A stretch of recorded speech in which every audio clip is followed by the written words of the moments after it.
Hey guys, it's Chelsa Messenger from Picks and Parlays. We're talking NFL Chargers at Broncos. If you want 15% off the entire site at picksandparlays.net, just use the promo code TREAT, T-R-E-A-T. Chargers small favorites in this one, -3 on the road at Denver, where the total is 44.5. The Chargers are 2-4 in the year, but 4-1-1 against the number, and the Broncos are 2-4, but 4-2 against the spread. Two teams that have won some people some money. We've got Lee from ASA joining us.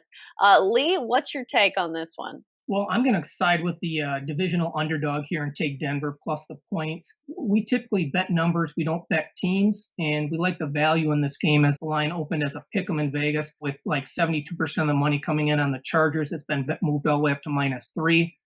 Chargers are 5-1 against the spread, so they are drawing public money. We'll always fade the public when we get the opportunity to do so. Denver's coming off an ugly 43-16 loss to the Chiefs, but they actually outgained Kansas City by 125 yards in that game. They had 7 more first downs and a time of possession edge. They held Patrick Mahomes to 200 yards less passing than his season average and just 1 touchdown.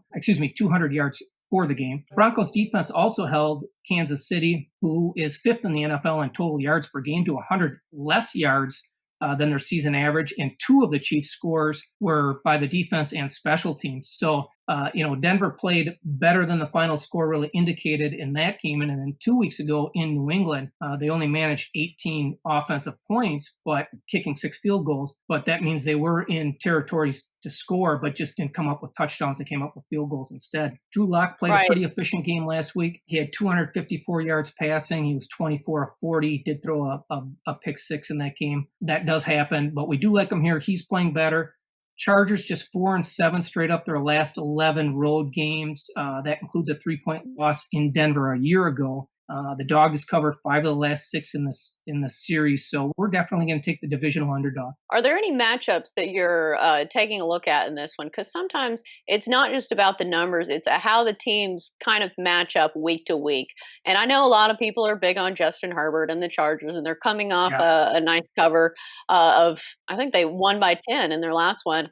And then you've got the Broncos, who have so many injuries, and a lot of people have counted them out, but they've been really good against the number. But are there any matchups when it comes to maybe this Broncos defense against Justin Herbert, or, this Chargers defense against Drew Lock that you're taking a look at? Right. I really don't believe that the Chargers defense is as good as their numbers. And their offense, too, you have to wonder. I think they put up 31 points against Tampa Bay a few weeks ago, but one was a pick 6 for a touchdown, and the other, they had an interception that set up an easy score. So, yes, they've been throwing the football a lot with Herbert and have been somewhat successful, but I'm not really sure how good they are yet. I don't know really how diverse they are offensively.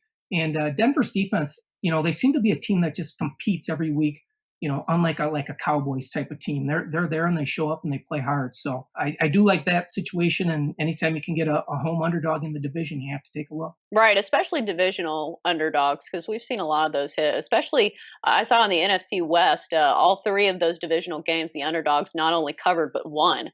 So definitely some trend to look out for when it comes to divisional dogs. Always good stuff from Lee from ASA. Lee, thanks for joining us here on Picks and Parlays.